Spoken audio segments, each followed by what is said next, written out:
I'm Ronnie Klassen and this is Straight Talk.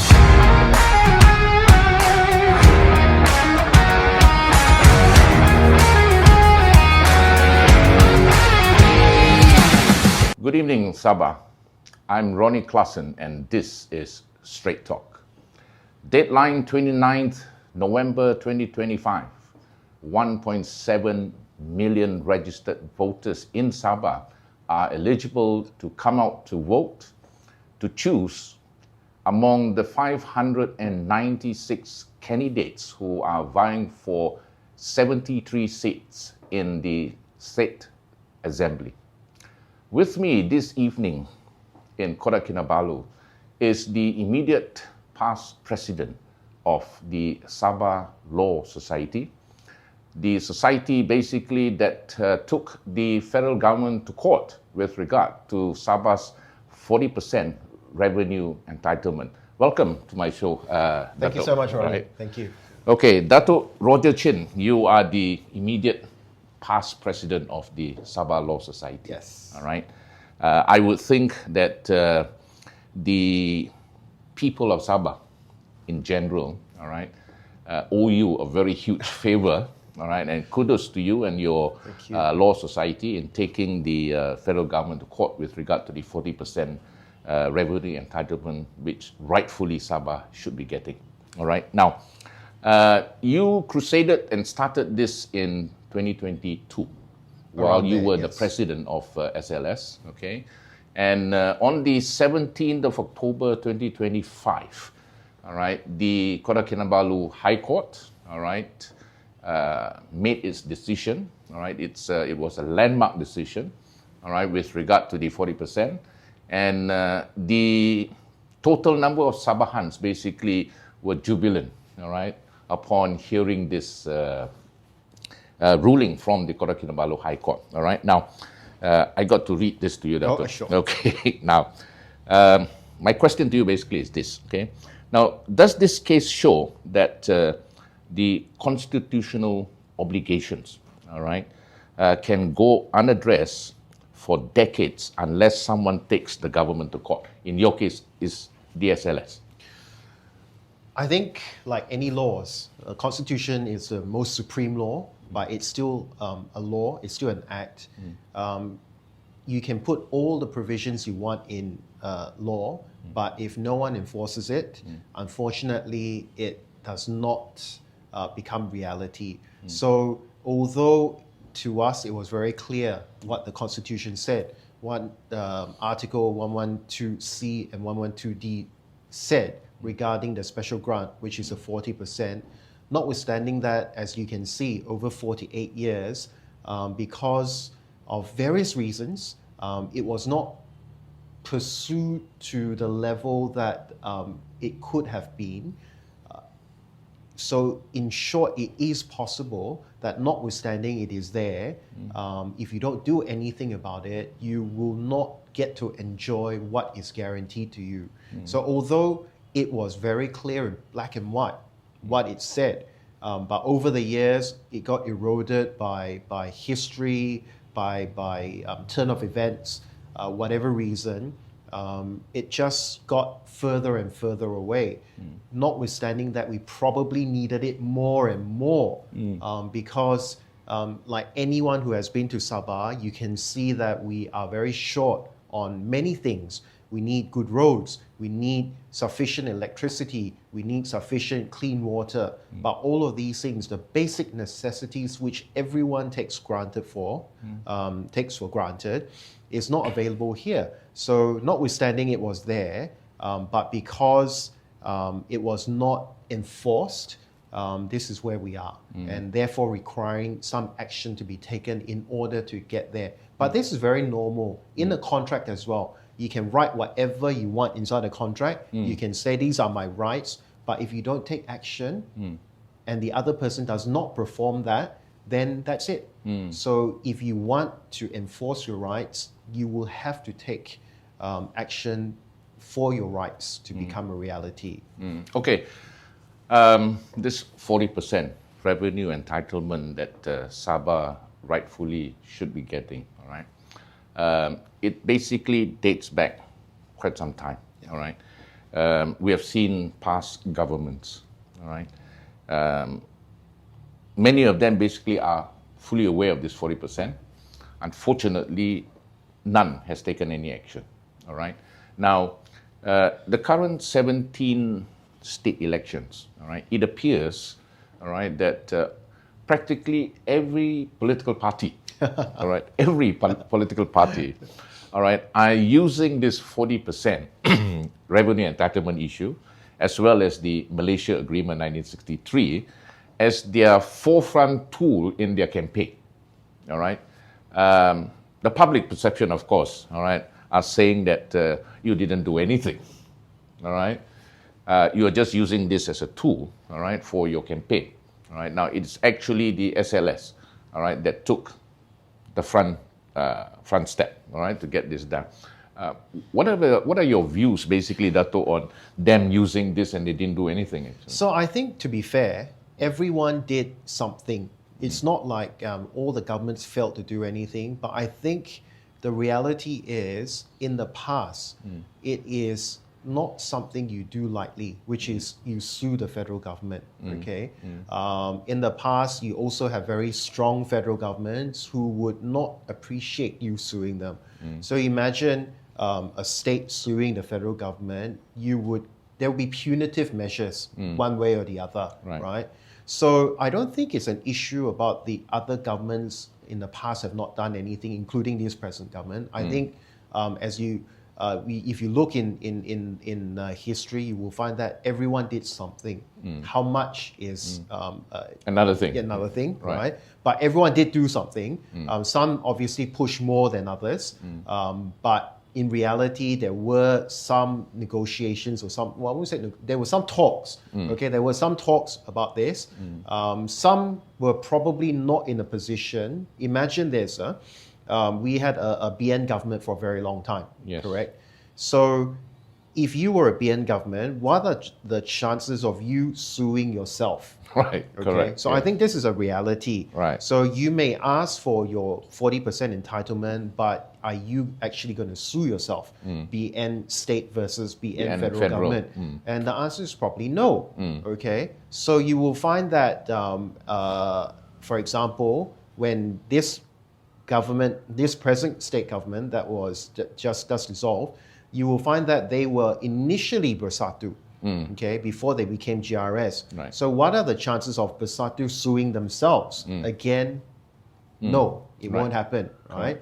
So because of that, and because how we have been very much centralized in that sense, that meaning the state was an offshoot of a federal national party, we were caught in that position where we were not able to enforce our rights to the fullest extent. So like I said, to be fair, everyone, I'm sure, did something. Some asked for more than others. Some pushed harder, but at the end of the day, there was a limit to what they could do. And what I think was very, very telling is this: 48 years worth of negotiations, 48 years worth of discussions, 48 years worth of talking, committees after committees after committees, they couldn't get anywhere.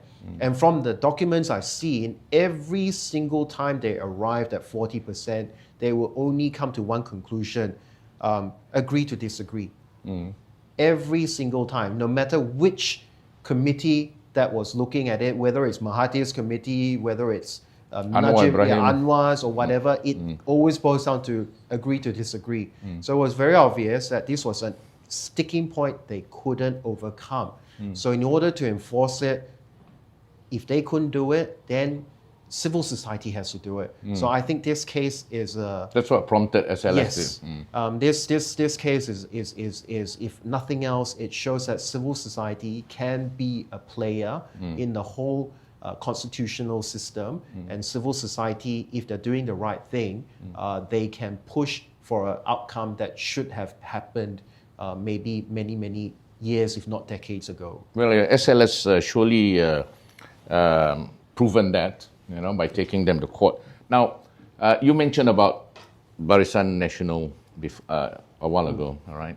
And immediately after that, Warisan took over the government for 2.5 years, and Bersatu, and now subsequently GRS. Okay, you were saying that not much was done, although something was done. Sorry, I didn't say not much. I said everyone did their part. All right. But how much is up to anyone's guess. I think some did more than others. You can see, for example, I can only speak about Warisan and GRS, but both of them were very actively involved in pushing for it, Right. To varying degrees of success. I cannot speak about what BN did because I was not familiar with what BN did. So I can only start saying what happened with Warisan and what happened with GRS. But like I said, both of them did do something. I think very much Mahathir was it Mahathir? Mahathir, yes, Najib started opening the door. Then Mahathir, when they won version 1, Right. 2018, they started talking about this and formed the committee. This is where Warisan came in. A lot of things were discussed there, and some things were kind of resolved, but they never lasted long enough to finalize the whole thing. GRS came in, and you can see that under whether it's Muhyiddin, whoever, and subsequently there were certain things that were done. Okay, many rights were gained after. So I wouldn't say that they didn't do anything. I think they did a lot, but there was a limit to what they could do. Okay, so what happens to those agree to disagree issue, which, for example, the 2/5, the 40% issue. So that agree to disagree. My take is they could have argued for another 50 years. They would still come up to the agree to disagree issue. Right. So it became very obvious that if no one took that final leap, it would always be just discussions and even more discussions Right. to nowhere. Would it be fair to say that GRS has done more as compared to the previous government? I'm not going to compare. I think they both did a lot. Again, like I said, I'm not speaking about BN because I don't know what they did. I'm sorry, I'm ignorant there, so I can't comment. But only from Warisan onwards, I would say both of them did quite a lot. I'm not going to weigh up who did more, but both of them were pushing for the issue. It wasn't a matter of nobody took up the matter and completely ignore it. Okay. My next question, among the list of questions that I was supposed to ask you. Okay. All right. Now, you did mention to me that questions basically are very important, and I should be asking the right question because Go ahead. Right? Okay. Now, is it fair to say, Datuk, all right, that Sabah's rights were neglected, okay, not out of malice, okay, but because the system itself allows the federal government duties to be forgotten? So I think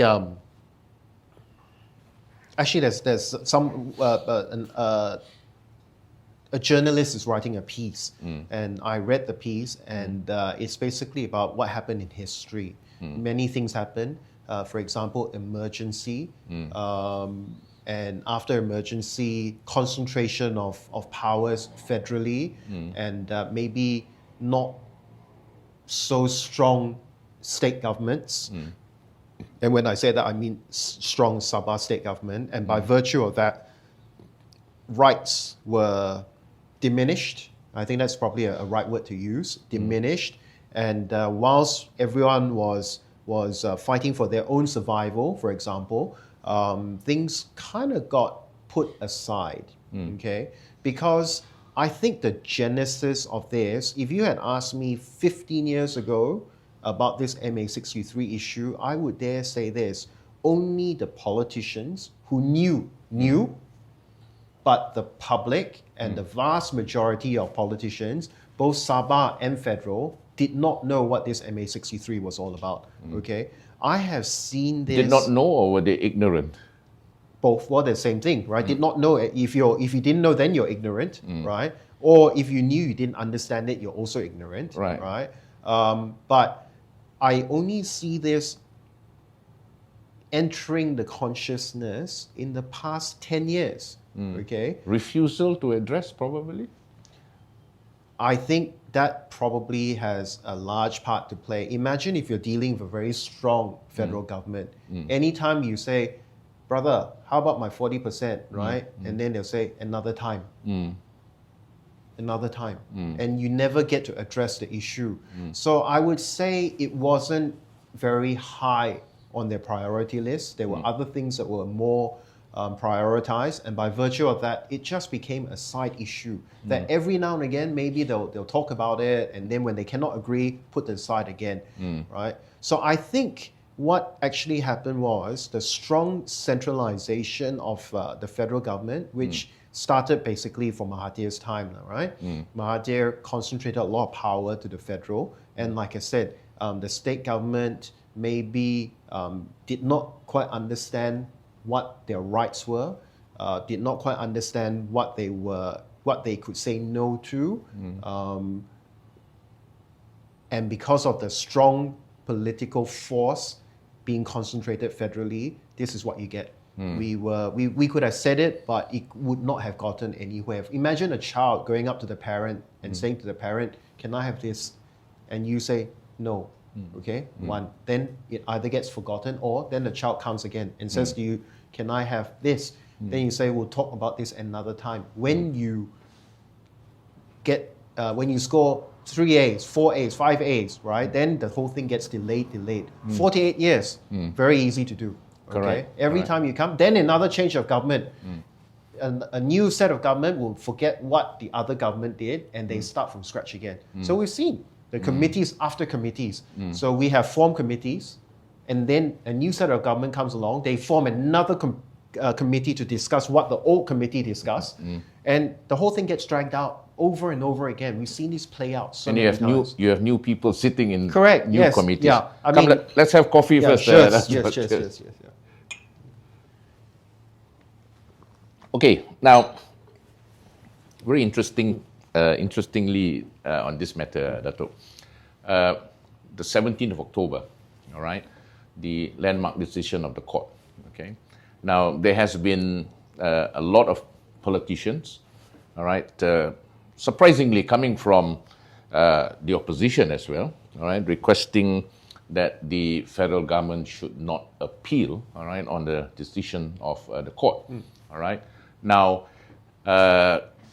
it is now public knowledge, all right, that the federal government are appealing, all right.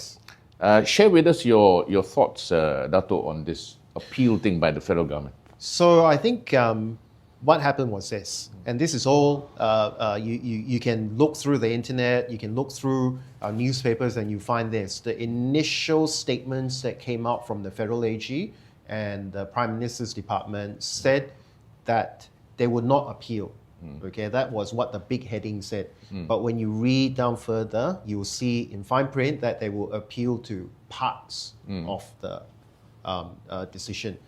So imagine you as a Sabahan who has been sitting, waiting for decent roads, decent power supply, decent water supply, thinking, oh yes, after reading the heading, no appeal, okay? You would think, finally, I can get enough money to build all this needed infrastructure.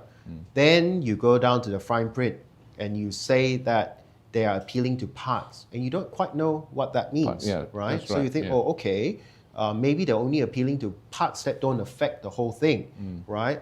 Then later, several days later, you will have the Prime Minister, you have other people saying that we are not touching the 40%, we are only appealing to parts.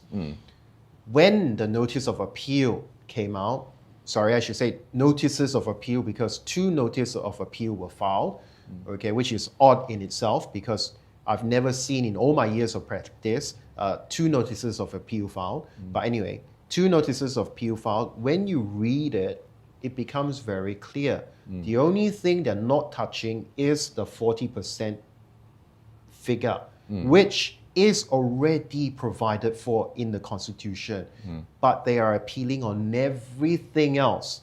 And if they succeed in everything else, it would also take away the 40%, meaning it becomes an illusion. Okay, you see the 40%, but there's no way of ever getting the 40%. So because of that, I can understand why a lot of Sabahans feel very sad, very upset, and maybe cheated in a way, right? Because like I said, initially it was no appeal to part appeal to practically all appeal. But notwithstanding that, the words that were coming out were no appeal, we're not appealing your 40%, but in reality, they are. Whether you like it or not, legally speaking, right? So I think there has to be some honesty coming out here, all right? Again, it's not an issue about you cannot not appeal. Of course, I said this before, which is, it'd be fantastic if the federal government doesn't appeal, because that will be a recognition that we should have gotten this right from the start, right? And we would be very grateful if that happened. But yes, we understand it is anybody's right, including the federal government's right, to appeal, right? And those who say that, oh, this is a constitutional matter, don't you think we should appeal and we cannot leave it to the High Court? I will say this to all of those people. Why must it be appealed? You can appeal, but you can also choose not to appeal, okay? If you say, I champion MA63, I will enforce MA63, which includes the 40% part of it. Now that the High Court, which is independent, has come to a conclusion, you can choose to appeal, which is a right. You can also choose not to appeal, which is a right as well. And I think the people of Sabah would appreciate it more if there was no appeal. Again, it's not an issue about whether or not you have a right to appeal. We all know the federal government has a right to appeal, but you could have chosen to appeal or not to appeal. And there is no written rule to say that everything must go to the federal court. If I lost a case, I can choose to accept it or I can choose to appeal it. And who is to say one is better than the other? There is no definite rule to say that constitutional matters must be appealed to. Those who say it, I will challenge you to say, where does it say it must be done, right? It can be left at the High Court or it can be appealed to. You have equal power to decide which one you want to do. Tell us a little bit more about this. One of the rulings of the High Court, the lost years, Datuk. Tell us a bit about that. So the lost years, there were meant to be 2 reviews done for the 40%. One was done in 1964 to 1969 to 1973. 569, 70, 71, 72, 70. Yeah, 60. The first review was done in 1969. And the Constitution basically says there must be a second review done in 1974, 5 years. Right. Okay. So the first review was done in 1969. That was adjusted. You have what we call the first review order. Then after that, notwithstanding the federal Constitution says you must do your second review in 1974, nothing was done for 48 years until 2022, the second review order came out. Okay, so that is a lost years. Basically, this review that you were meant to do in 1974 until, that review that you're meant to do in 1974, which was not done and only done in 2022, 48 years, okay, 50 years, some 5 decades of non-review. And what happened was, imagine this, you were meant to have a review every 5 years. Definitely you were meant to have a review in 1974, all right? That review was meant to be done so that we could account for what the revenue would have risen. When you first start in 1963, that figure would have been very low because then there was not much trade going on and oil was not found yet. A lot of things would mean that your revenue would be very low. But as we progress as a country, that revenue derived from Sabah would get more and more. Right. Oil was found and then palm oil became a thing. All of these things, obviously you can see throughout the years, it grew. The Generates revenue. Yes. The revenue and bigger revenue as well, okay? So our forefathers were very smart in looking at this because they knew that as the figure grew, we need to readjust this figure. Correct. Because the court said this, not me, although the Constitution is very clear, it is 40% that you're meant to look at, and you are meant to look at it every 5 years. Okay, so imagine in 1974, you were meant to do a review again. And that would have sort of adjusted it for 1974, and every 5 years are meant to adjust it again. But we didn't. We used the 1973 figure of 26.7, is Million, it? 26.7 That's million right. figure. That's right. And we paid that figure all the way up to 2022. And what was argued... Actually, in 2018, the figure went up to about 50 correct. million. Yeah. Yeah, correct, yes. But before then, it was 26.7 million, Right, paid every year. And what the federal government submitted was, that's all I need to do, right? Because there is a clause in the constitution that says that the last figure, you keep paying the last figure. But was it meant to last for that long, right? I think these are all issues that is before the court now, on the appeal as well. Notwithstanding that the High Court found already, right? But imagine, as the years go on, there is more and more revenue derived from Sabah, but you are stuck in a 1973 value of 26.7 million. Sorry, is it? Yeah, okay, around there. And that has been what has been paying when it kept increasing. So this is where the whole thing starts to fall apart. The argument, how can it be stuck on this value, 1973 value, when it should have gone up clearly, right? And it didn't until, like you said, in 2018, right? Before then, 26.7 million every year until 2018. How long is 1973 to 2018? Correct. Now, recently, the Prime Minister, PMX, all right, in his speeches and his campaign, all right, he was very proud to say this, that the federal government, all right, obtained 10 million, all right, in 10 terms billion. of, yeah. Yes, 10 billion. Yeah, 10 billion revenue from Sabah. But the federal government spent 17 billion on Sabah, all right, for development and so forth, schools, security, all right, which I would believe that schools and security basically is a federal government obligation, all right, and by right it should not even interfere with that 40%. Okay, now let's go back to these figures that you mentioned just now, 26.7 million previously, all right, and it went up to 53 point something million during the time that Shafi Abdal was the chief minister. All right, and in 2020, when Haji took over, all right, went up to about 150 million, then to 300 million, and 600. and now it's 600 million. It's been doubling up. Yes, all right. Now, the key word basically here that's being used is interim payment. Yeah. All right. Interim payment basically also would mean that he is acknowledging the 40% revenue. Is that right? Is it correct to put it in that manner? I think you have to look at the submissions, and the High Court decision actually will tell you the grounds. What the federal government said. If you read the decision, which is a public document, you will see that the federal government's stance was that no, they do not owe any money.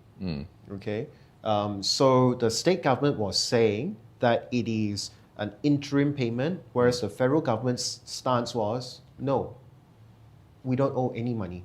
Okay, that there is no such thing as a lost years, right? The state government's stand and SLS's stand was, that was interim and we're owed something else. Okay, but like I said, the federal government's stand is that it is not there. But you know what is very interesting is this. I think what we need to understand is 48 years worth of 40%. Okay, what is this figure? This figure, I've heard anything from 100 billion to 300 billion. Okay, what is the exact figure? Who knows? Right. Because the federal government has never ever shown us figures, and by virtue of that, we are just guessing. Okay, we can make an educated guess, but that is as good as it gets. So we don't know what the figure is, but I've heard anything from 100 billion to 300 billion, which may be right, right? And therefore, it's a very substantial sum. Imagine it should have been interim. However, as argued by the federal government in the High Court, no, there is no sum at all. Okay. Now, politics being politics. Okay. Now, do you think Malaysians realize that this isn't about politics at all? All right, and but about a constitutional promise. Okay, that has been in the document since 1963. I think sadly the answer is they think it's political. Okay, why? Because it is something that is not taught in school. Okay, most of us when we went to school, we will learn about what? We will learn about Merdeka, August 31st, right?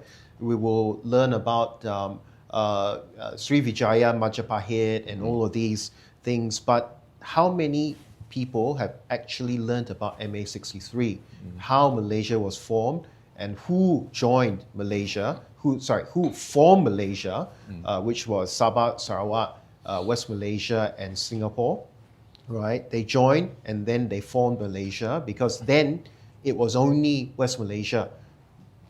Most Malaysians, including Sabahans, although it's gotten much better, Sarawak was ahead of us in terms of this consciousness of MA 63, but most Malaysians are ignorant of this. Okay, so because they're ignorant of this, they will think it's political. They will think that the Sabahans are asking for, we're being greedy. Okay, we're being greedy. We are asking for so much money from the federal government, and we should not do that because we are all part of Malaysia and so on and so forth. Right. But like what you said, it is in the constitution, but that's never been taught. Okay, so you have the majority of Malaysians who unfortunately just don't understand MA 63, and I think we must teach them openly in schools right from the start, because if you do, then you will have a group of people, whole of Malaysia, who will understand how Malaysia was formed, and they will not begrudge Sabah this 40% because it was the agreement, it was the contract that was entered into when we formed Malaysia. Right. So for that reason, I would say it is political because they don't understand, because we chose not to educate our children and the public about the reality of the formation of Malaysia. Okay. In your mind, that's okay. Now, what reforms, all right, would prevent future governments, okay, or for that matter, any government, okay, from being ignorant on their constitutional duties? I think it's already started. I think what you find is that when you set these elections, everyone is campaigning for it. Everyone is claiming some sort of right or no right, or they were the ones who did it. It's already, you can see, showing fruits. So number one, it has to be entering into the public consciousness. Okay, if everyone from the makcik in the pasar to the chief minister of Sabah is well aware of his or her constitutional rights, you can never ever stuff that genie back in the bottle. Okay, and I think we are nearly there. I think we need to never stop talking about it, never stop demanding for it, because as soon as we do that, then it may fall by the wayside. Okay, so entering into the public consciousness, education, and it must go everywhere, right from down, from the lowest levels to the highest level, so that we can all talk with authority and knowledge. Very important, because the easiest way to shut down anyone is when a person talks from a position of ignorance. Then it's very easy to shut them down because you're talking nonsense. Okay, but as soon as all of us know what we're talking about, and when anyone ever talks to us, we can answer back with knowledge, then it becomes something that they cannot just ignore. So I think what has happened has already happened to a large extent, proven by every single party campaigning this round, talking about MA 63, about the 40%, how they implement all of the rights under MA 63. It's already happened. So that came from education. So we have to take our hats off to everybody who pushed this. Some did it better than others, but now you can see everyone talking about it. And by virtue of these sort of podcasts as well, Right. we hope we can get out to the people. We hope people understand.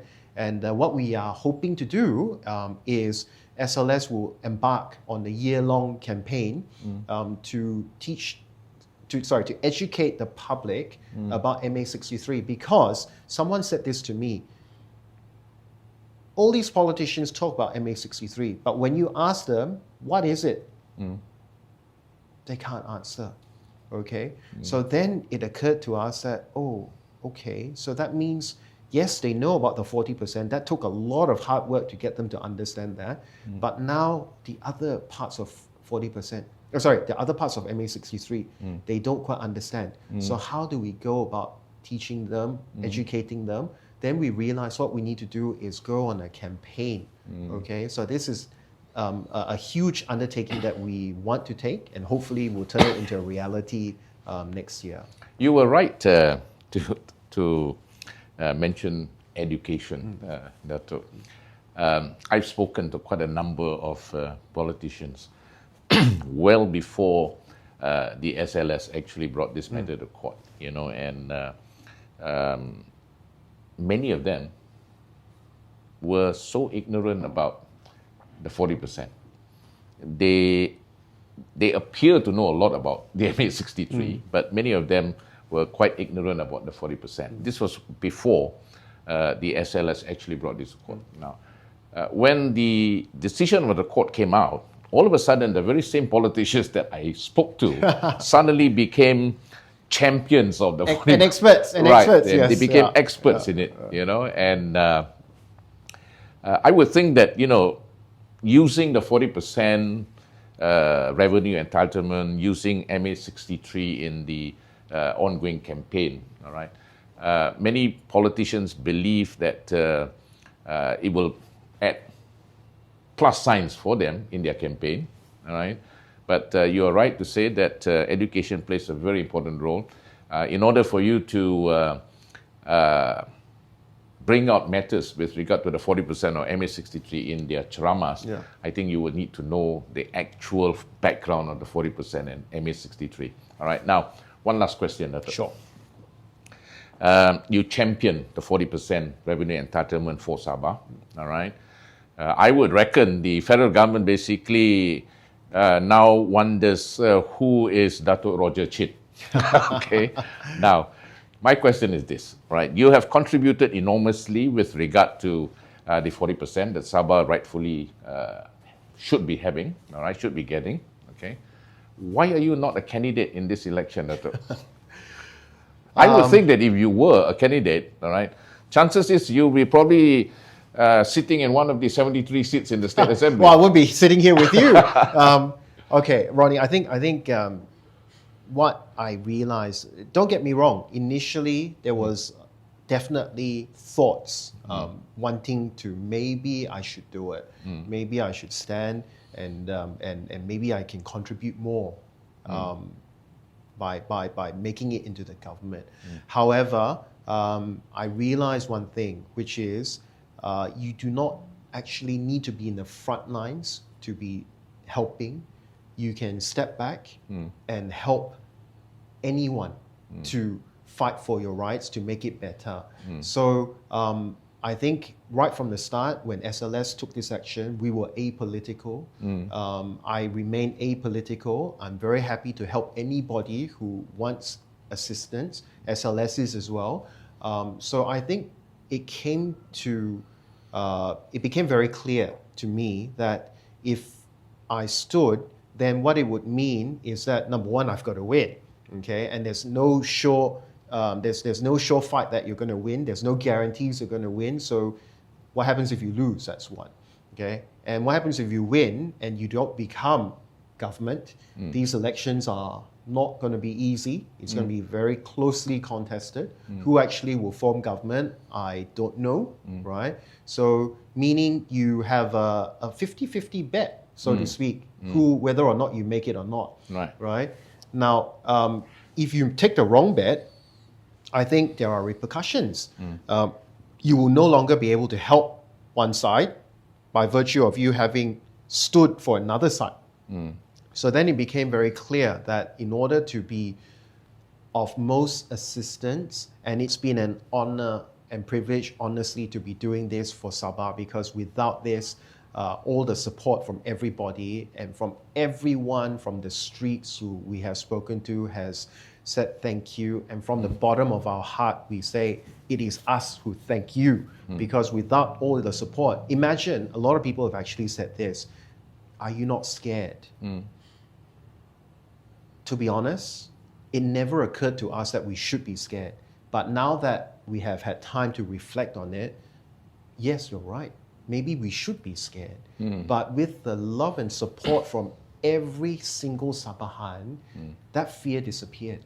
Okay? Right. Because we knew we were carrying the hopes of Sabah forward. So it occurred to me, and I finally realized that in order to be the most beneficial to everybody, we needed to step back. I needed to step back and not join the fray, but to be able to help out the government of the day, whoever that is. Okay, it can, and other parties, all parties, regardless of whether they are opposition or government, because that is where we're most useful, rather than just helping one side and ignoring the other. Right. So maximum value is to actually contribute by supporting everybody who needs help. Okay, 5 seconds, Datuk. All right. Who are you rooting to win in the election? I am rooting for the person who, and the party who, and the government who will champion Sabah's rights. I think it's very clear that what we need is a government that will not be compromised, that can stand on their feet and make demands that are obviously with knowledge, okay, and that will be able to stand their ground. So I don't think it's which party, it is whoever can do that the best. I think that is the party we need to vote. So all of you would seriously need to consider the parties that you're voting for. Are they able to do that? Are they compromised? When I say compromised, meaning because of the positions they are in, they are not able to fully ventilate what they need to ventilate, fully stand their ground, or are they able to? I've said this before and I'll say it again. Just because you are standing your ground does not mean you're not cooperating. They're two very different things. Standing your ground does not mean you're not cooperating. You can still cooperate. It is not us versus them. It is us, and then we work with them. Okay? But it is not us versus them. So I think we have to be very clear. So whoever is able to do the best of us, working with them, that is the party, I hope, and the coalition that can win should be the one that wins. All right. Very well said. Thank you very much for spending your time with me. Thank you so much. All right. Okay, that was Datuk Roger Chin, the immediate past president of the Sabah Law Society. All right. I would think that majority, if not all Sabahans, all right, are extremely grateful for the position that the SLS took in the 40% revenue entitlement. All right, we wish them all the best, since the federal government basically is appealing to this, and SLS basically has still a very, very long journey. All right, so we wish them all the best. This is Ronnie Klassen signing off. Thank you. Thank you, Ronnie.